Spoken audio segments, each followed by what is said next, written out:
Okay, आज का lecture start करते हैं।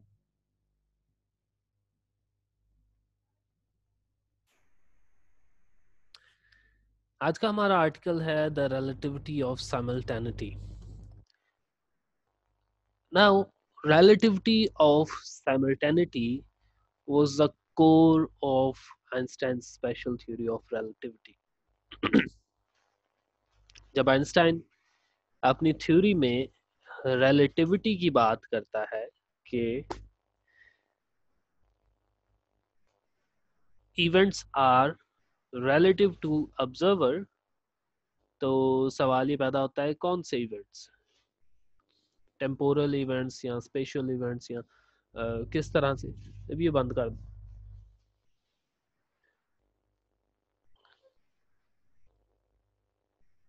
सो जब आइंस्टाइन बात कर रहा था, Einstein was pretty much convinced about relativity, और उसका जो बेस थी, जो पॉइंट था जिस पर उसने अपनी पूरी थ्योरी बेस की थी, दैट वाज रिलेटिविटी ऑफ साइमल्टेनिटी। अब साइमल्टेनिटी से मुराद क्या है, उसके लिए हम एक थोड़ा सा कंसेप्ट देखते हैं। कंसेप्ट ये है कि हम जब भी बात करते हैं मिसाल के तौर पर वेलोसिटी की, ठीक है, या स्पीड की, ठीक है, v इज इक्वल्स टू, हम कहते हैं हम बड़ी आसानी से कह देते हैं distance over time, but actually this is not, velocity is not equal to the distance over time या displacement over time. This is equal to the change in x with respect to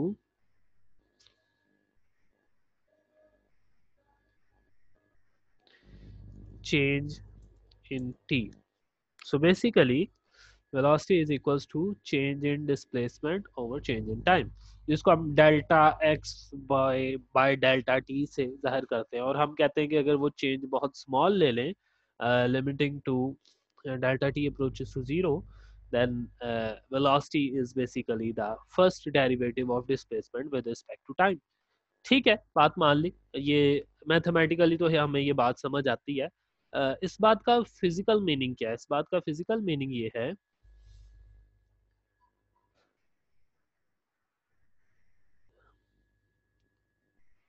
physical meaning कुछ इस तरह से है।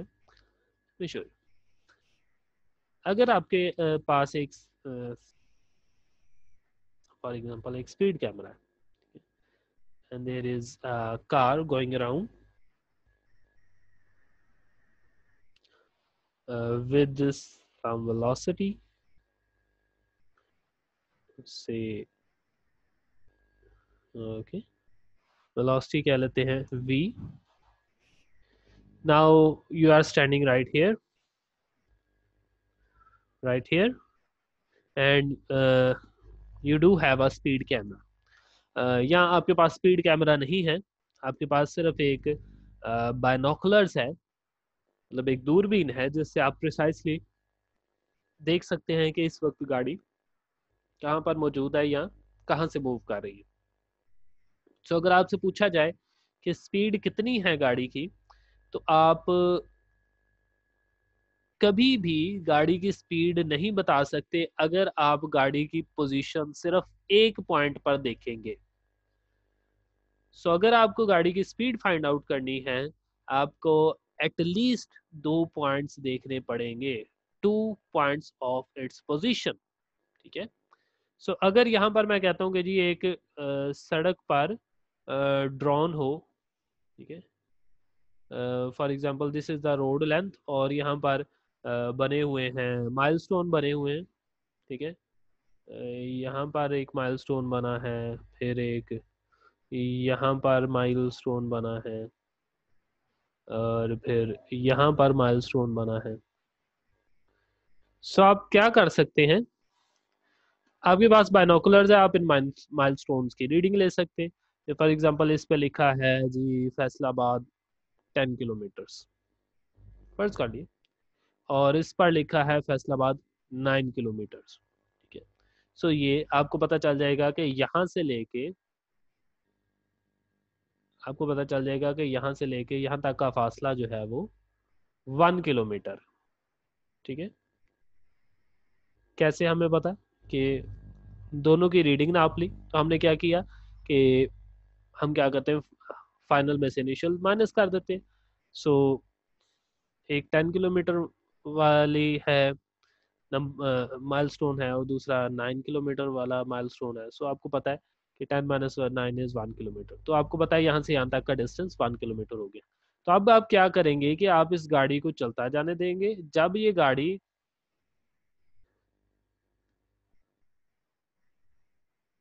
इस point पर पहुंचेगी यहाँ पर, तो आप क्या करेंगे, आपके पास एक स्टॉप वॉच है, आप अपनी घड़ी पे टाइम देख लेंगे या टाइम रीडिंग स्टार्ट कर देंगे।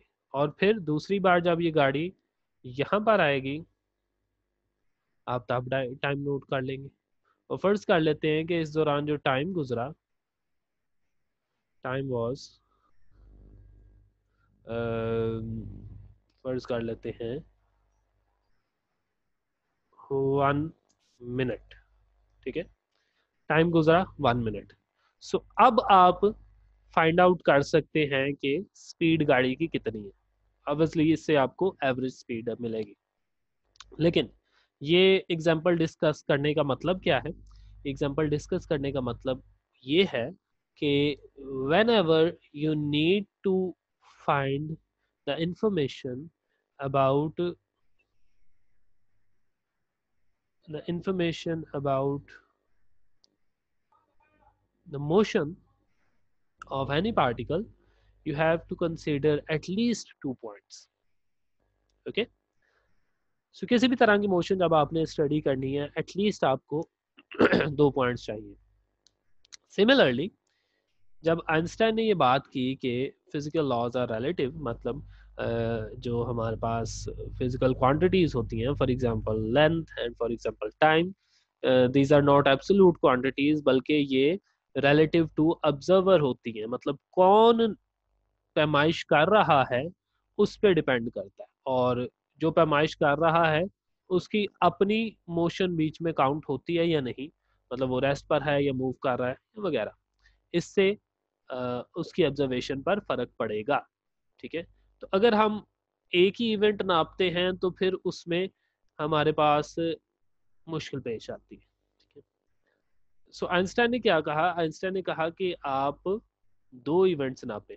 जैसे मैंने आपको एक एग्जांपल दी थी कि आप जो फर्स्ट एग्जांपल हमने कंसीडर की थी, एक बर्लिन में क्लॉक टावर है और एक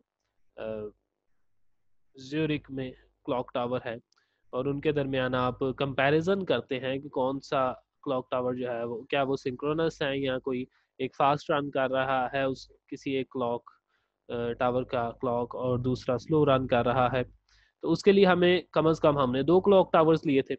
अब अगर एक ही क्लॉक टावर हम लेते हैं तो उससे फिर हमें रिलेटिविटी दिखाई नहीं देती, उससे तो एक रीडिंग आएगी। तो हम उसको कंपेयर किससे करेंगे कि क्या ये फास्ट है या स्लो है। तो at least we need two things. ठीक है, सो आइंस्टाइन ने क्या कहा, आइंस्टाइन ने कहा कि जब हम रिलेटिविटी जानना चाहते हैं, इवेंट्स को स्टडी करते हैं, तो हम इवेंट्स भी दो इवेंट्स लेते हैं। ठीक है, और दो इवेंट्स ऐसे जो कि साइमल्टेनियसली अकर हो। अब साइमल्टेनियसली का क्या मतलब है, simultaneously means at the same time. ठीक है, दो इवेंट्स जो अकर हुए वो एट द सेम टाइम अकर हुए। Okay, so let us consider an example of two events occurring at the same time, as shown in our book. Here it is, और ये space time diagram आपके सामने बनाया गया है।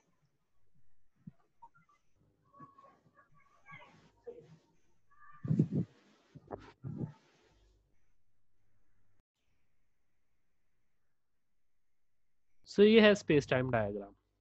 अगेन एक्सेस यहाँ पर ड्रॉ नहीं की गई, लेकिन हमें पता है कि वर्टिकल पर टाइम एक्सेस है, हॉरिजॉन्टल पर एक्स एक्सेस कह ले। ठीक है, तो अब हमारे पास दो ऑब्जर्वर्स हैं। ठीक है, observer A this is observer A, और क्योंकि ये ऑब्जर्वर ए की जो वर्ल्ड लाइन है ये बिल्कुल स्ट्रेट है, तो इससे हमें पता चल रहा है कि ऑब्जर्वर ए जो है वो रेस्ट पर है। ठीक है, now there is another observer B, another observer B जो कि मूव कर रहा है विद सम वेलोसिटी। अब हमने जो कल एग्जांपल देखी थी उसमें हमने ये कंसीडर किया था, देखें यहाँ पर हमने कंसीडर किया था कि at the beginning of our reading, जब हमने रीडिंग स्टार्ट की तब ए और बी दोनों सेम पोजीशन पर है, लेकिन यहाँ पर हम ये कंसीडर नहीं कर रहे।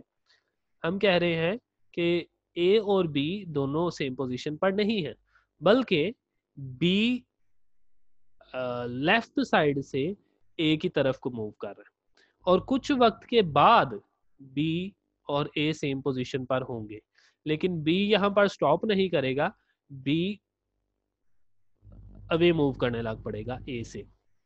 ठीक है, सो इस तरह से ये दो आपके सामने ऑब्जर्वर्स बनाएंगे, ए और B, these are two observers, and there are two events, दो इवेंट्स अकर होते हैं, एक इवेंट है पी और दूसरा इवेंट है क्यू। और अगर आप यहाँ पर लाइन ड्रॉ करके देखें, यहाँ पर अगर आप लाइन ड्रॉ करके देखें इनके दरमियान, तो आप देख सकते हैं कि this is a straight line. Straight line होने का मतलब क्या है कि टाइम एक्सिस पर ये दोनों सेम पोजीशन पर हैं, जिसका मतलब ये है कि ये दोनों इवेंट्स सेम टाइम पर हुए। ठीक है, दोनों इवेंट्स सेम टाइम पर हुए हैं। ओके, अब इस चीज को एल्बर्ट आइंस्टाइन भी अपने एक्सपेरिमेंट में कुछ इस तरह से एक्सप्लेन करता है कि फर्ज कर ले कि हम एक ट्रेन में जा रहे हैं, फास्ट ट्रेन में, दो ऑब्जर्वर्स हैं, मैं आपके सामने ये ड्रॉ कर देता हूँ।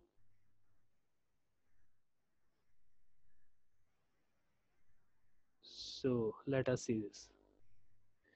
There is a train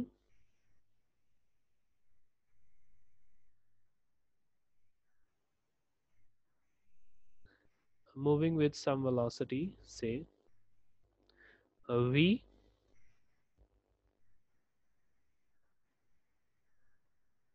towards this side।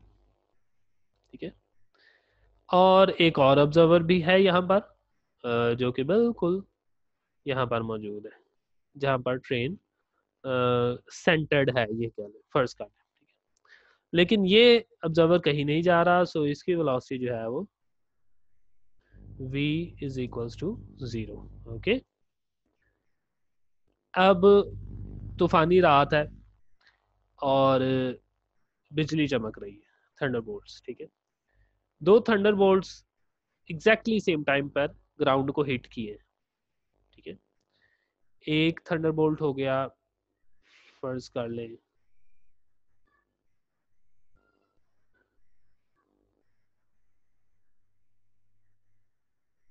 Thunderbolt कुछ इस तरह से यहाँ पर हिट किया, दूसरा थंडरबोल्ट यहाँ पर हिट किया, कुछ इस तरह से। और ये कुछ इस तरह से हमें इत्तेफाक हुआ है कि ये जो डिस्टेंस है, ये दोनों थंडरबोल्ट्स जिस जगह पर जमीन पर टकराए हैं, इस डिस्टेंस के ये वाला ऑब्जर्वर जो है वो बिल्कुल सेंटर में मौजूद है। ठीक है, सच दैट अगर मैं इस डिस्टेंस को d1 कहूँ और इस डिस्टेंस को d2 कहूँ, तो मैं यहाँ पर कह सकता हूँ कि d1 is equals to d2, क्योंकि ऑब्जर्वर बिल्कुल सेंटर में मौजूद है। और हम कहते हैं कि ये जो दोनों थंडरबोल्ट्स स्ट्राइक किए हैं वो साइमल्टेनियसली स्ट्राइक किए, एक ही टाइम पर दोनों स्ट्राइक किए। तो ये जो ऑब्जर्वर है जो कि रेस्ट पर है, इसको मैं नाम दे देता हूँ, फर्ज कर ले, सॉरी, किताब के मुताबिक ये है ए ऑब्जर्वर, और यहाँ पर एक बंदा ट्रेन में भी बैठा है, वो है बी ऑब्जर्वर। ठीक है, तो यही सारी चीज़ आपको किताब में दिखाई गई है। इसी तरह की ये एग्जाम्पल आपको दिखाई गई है। So these are P and Q, A and B, ठीक है। मैं किताब के मुताबिक उसको लेबलिंग कर देता हूँ।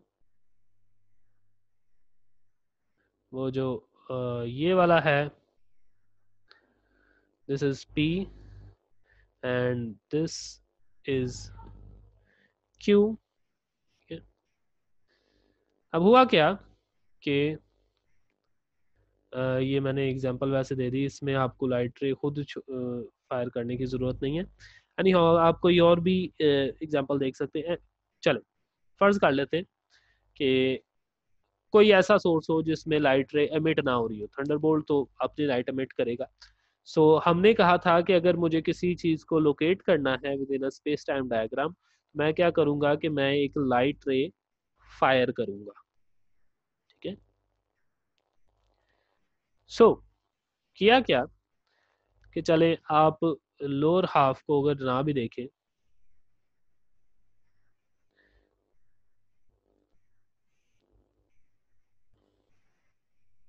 यह है लोअर हाफ जिसमें इवेंट से पहले ए और बी की पोजीशन बताई गई है, और ये है अपर हाफ जिसमें इवेंट के बाद ए और बी की पोजीशन बताई गई, ठीक है। सो एट पॉइंट आर,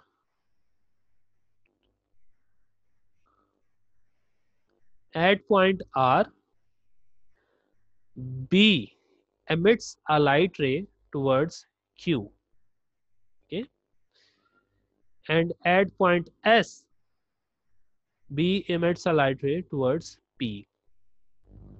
खैर, that is not that important. What is important is कि जब ये दोनों लाइट रेज रिफ्लेक्ट बैक होती हैं P और Q से, तो क्या होता है। देखिए, this is a reflected ray from Q and this is a reflected ray from P. तो अगर आप देखें Q से लेकर A तक जो लाइट पहुंचती है और P से लेकर A तक जो लाइट पहुंचती है, वो दोनों सेम पॉइंट पर पहुंच रही हैं, ठीक है। दोनों लाइट रेज जब A पर पहुंचती हैं तो एग्जैक्टली सेम टाइम पर पहुंचती हैं। सो A कहेगा कि P एंड Q दोनों इवेंट जो हैं वो सेम टाइम पर हुए।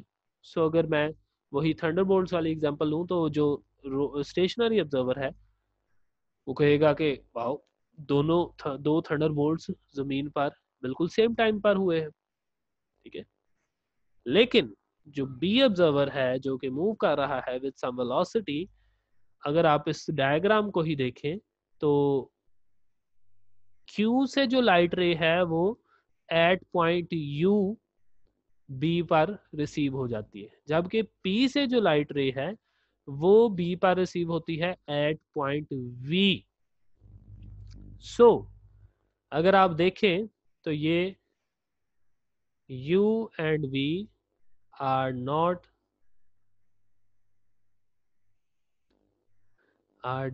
the same point। U और V सेम पॉइंट्स नहीं है। तो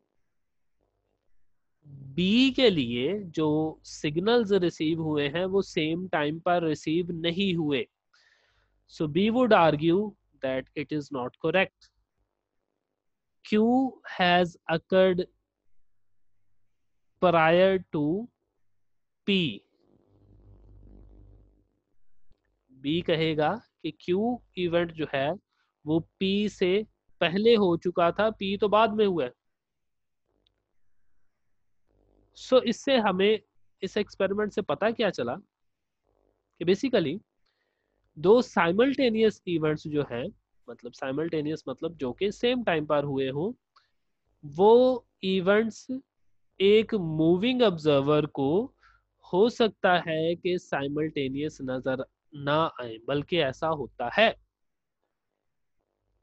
सो हम यहाँ से ये नतीजा अखज करते हैं कि साइमल्टेनिटी मतलब इवेंट्स का साइमल्टेनियस टाइम पर अक्कर होना इज रिलेटिव।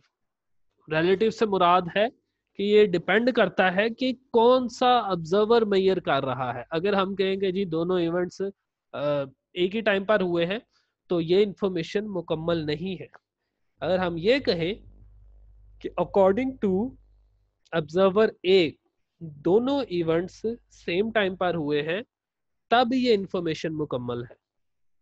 क्योंकि जब भी साइमल्टेनिटी की बात होगी तो हमें ये बताना लाजमी है कि दोनों इवेंट्स जो हैं वो कितने टाइम पर हुए।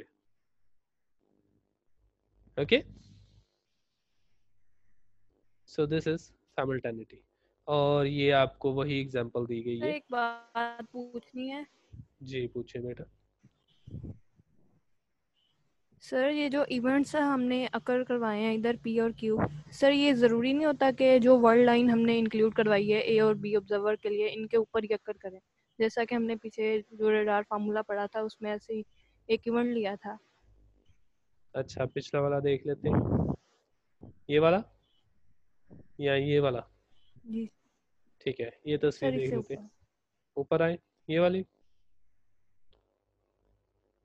ये पिक्चर। जी सर ये वाली है। ठीक है, हाँ जी, बताइए क्या आप पूछना चाह सर रहे हैं इसमें। सर इसमें हमने जो इवेंट लिया था वो हमने बी के बी बी वर्ल्ड लाइन के ऊपर लिया था, यानी कि जो ठीक है, बी ऑब्जर्वर की वर्ल्ड लाइन थी ठीक उसके है, ऊपर लिया था। तो मैं ठीक ये है। कह रही हूँ यहाँ पे हम far away of the world line कह रहे हैं कि हमने इवेंट्स अकर करवाए हैं, तो इसकी समझ नहीं आ रही ये क्या चक्कर है। मेरे ख्याल से आप चाहेंगे नहीं कि आपकी ट्रेन के ऊपर बिजली गिरे।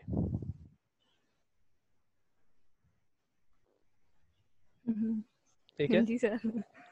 सो हम ऐसी एग्जांपल कंसीडर भी नहीं करना चाहेंगे जिसमें ये जो थंडरबोल्ट है वो हमारी ट्रेन के ऊपर गिर रहा हो। ठीक है, तो जाहिर सी बात है ट्रेन से अगर दूर होंगे तो वर्ल्ड लाइन से बाहर ही होगा इवेंट, वर्ल्ड लाइन के ऊपर तो नहीं हो सकता।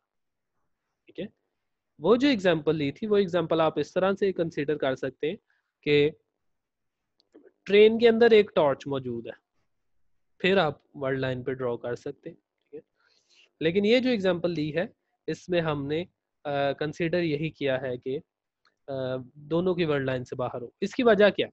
इसकी वजह यह है कि हम जानना चाह रहे हैं साइमल्टेनिटी के बारे में। साइमल्टेनिटी मतलब सेम टाइम पर अकर होना। अगर सेम टाइम पर अकर होने की बात है तो जाहिर सी बात है कि कम अज कम दो इवेंट्स होने चाहिए। एक इवेंट तो एक ही टाइम पे होता है ना, तो उसमें साइमल्टेनियस होने का तो कॉन्सेप्ट ही नहीं ना आता। साइमल्टेनियस का कॉन्सेप्ट तो तब ही आएगा जब एक से ज्यादा इवेंट्स होंगे। सो हमें दो इवेंट्स चाहिए। ठीक है, और हम इसको दोनों ऑब्जर्वर की वर्ल्ड लाइन से बाहर इसलिए रखते हैं ताकि हम कल को कोई ये सवाल ना कर सके कि ये तो चले इवेंट फॉर एग्जांपल बी के अगर वर्ल्ड लाइन पे हो तो वो तो बी की वर्ल्ड लाइन पे ही था, तो बी ही करेक्ट होगा। ठीक है, ये रिलेटिविटी का बहुत बड़ा पैराडॉक्स रहा है कि if A thinks I am at rest and B is moving and B thinks I am at rest and A is moving, then who is correct. ये एक बहुत बड़ा पैराडॉक्स रहा है।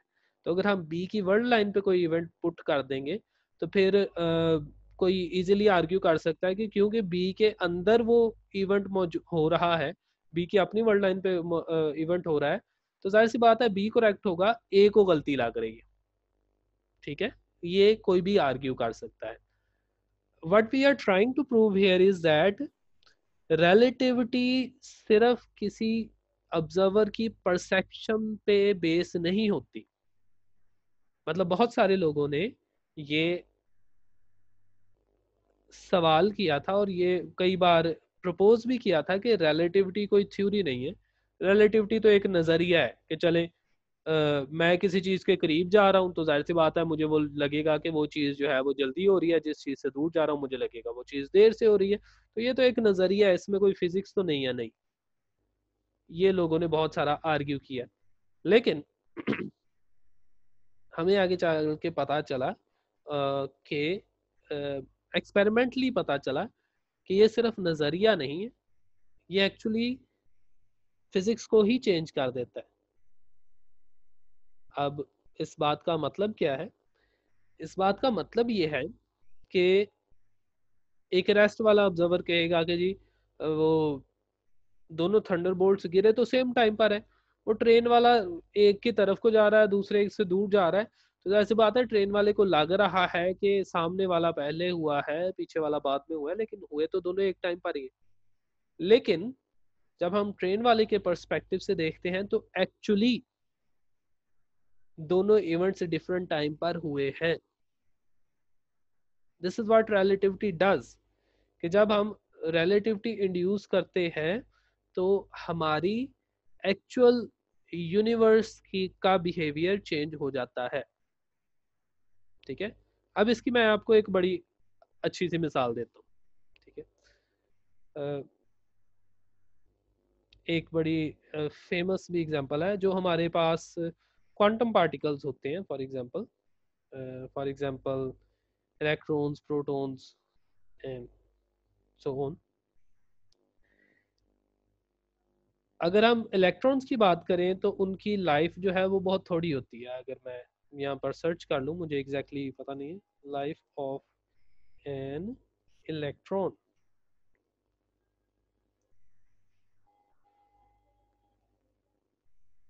ओके, ये तो बहुत ज़्यादा है, लाइफ ऑफ अ पायोन कह लेते हैं।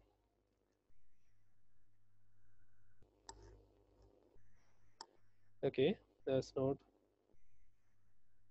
अच्छा ये हम अपने, ठीक है, देखिए, so life time is 8.4 attoseconds, so 10 to power minus 14 seconds. अब हुआ क्या कि ये एक्सपेरिमेंट किया गया था कि एक पायोन जो है वो एक क्वांटम पार्टिकल होता है। बेसिकली इसको हम पार्टिकल फिजिक्स में पढ़ते हैं। This is a kind of meson, pi meson, जिसको पायोन भी कहते हैं। और इसका लाइफ टाइम जो है वो सम वाट 8.4 मल्टीप्लाई 10 पावर माइनस 17 सेकेंड्स होता है। ठीक है, अब जिस शख्स ने पहली दफा एक्सपेरिमेंटली प्रूव किया था कि टाइम डायलेशन रियल होती है, उसने क्या किया कि उसने एक टावर था काफी बड़ा, और उसके टॉप पर पाइमेजोन रिसीवर्स रख दिए। मतलब वो ऐसा डिटेक्टर जो कि डिटेक्ट करता है कि कितने पाइमेजोन्स यहाँ पर हैं, और एक उसने टावर के बेस पर रख दिया। ठीक है, सो हुआ क्या, मैं आपको यहाँ पे दिखा देता हूँ कि एक टावर है। ठीक है, तो हमने क्या किया कि यहाँ पर एक डिटेक्टर लगा दिया और एक यहाँ पर डिटेक्टर लगा दिए। सो हुआ क्या कि एटमॉस्फेयर से पाई मेजॉन्स आते हैं और ऊपर फॉल करते हैं, तो यहाँ पर हमारे पास कोई ना कोई नंबर ऑफ आगे पाई मेजॉन्स कितने हैं, तो हमने काउंट्स यहाँ पर कर लिए, काउंट कर लिए कि कितने पाई मेजॉन्स यहाँ पर डिटेक्ट हुए हैं। ठीक है, जाहिर सी बात है, जो पाई मेजॉन्स यहाँ से फॉल करेंगे वो नीचे और फॉल करते जाएंगे, तो वही पाई मेजॉन्स जो है वो यहाँ से यहाँ तक पहुँच जाएंगे। ठीक है, अब जो मीन लाइफ टाइम की मैंने बात कही थी, 8.4 multiply 10 to power minus 17 seconds, तो उसमें मैंने वो लाइफ टाइम जो होता है उसके बाद कोई पार्टिकल डिके हो जाता है। ठीक है, मतलब this vanishes, does not exist any more. ठीक है, तो हमने कहा कि फॉर एग्जांपल यहाँ पर ऊपर वाली जगह पर 1000 पाइमेजोन्स आए हैं, तो यहाँ से नीचे तक उनको पहुंचने में इतने सेकंड लगेंगे डिपेंडिंग अपॉन देयर स्पीड। तो यहाँ पर काउंट्स इतने कम हो जाने चाहिए, इतने परसेंट पाइमेजोन्स डिके हो जाने चाहिए और इतने परसेंट बाकी बचने चाहिए। ठीक है, जब नीचे डिटेक्ट हुए पाइमेजोन्स तो ये ज्यादा थे compare to what was expected. So ऐसा कैसे मुमकिन हुआ? कहा यह जा रहा था कि मे बी पाइमेजोन्स जो है वो ज्यादा तेजी से ट्रेवल कर गए। बट ये चीज जो है वो जानी गई कि एक्चुअली पाइमेजोन्स ज्यादा तेजी से ट्रेवल नहीं करते, उनकी स्पीड कांस्टेंट रही। तो फिर कैसे मुमकिन है कि एक्सपेक्टेड से ज्यादा पाइमेजोन्स नीचे पहुंच गए हैं? तो कहा ये गया कि क्योंकि पाइमेजोन्स ज़्यादा तेज़ी से ट्रैवल कर रहे हैं, तो उनके लिए जो टाइम गुज़र रहा है वो स्लोली गुज़र रहा है। तो हम खुद कहते हैं कि मिसाल के तौर पर 10 टू पावर माइनस 10 सेकंड्स गुज़र गए हैं, लेकिन पाइमेजोन समझते हैं कि शायद अभी 10 टू पावर माइनस 15 सेकंड्स ही गुज़रे हैं। उनके लिए टाइम स्लोली रन करने लग पड़ता है। अब मिज़ोन्स को लगता है कि अभी तो इतना वक़्त हुआ ही नहीं कि मैं डिके हो जाऊँ, ठीक है?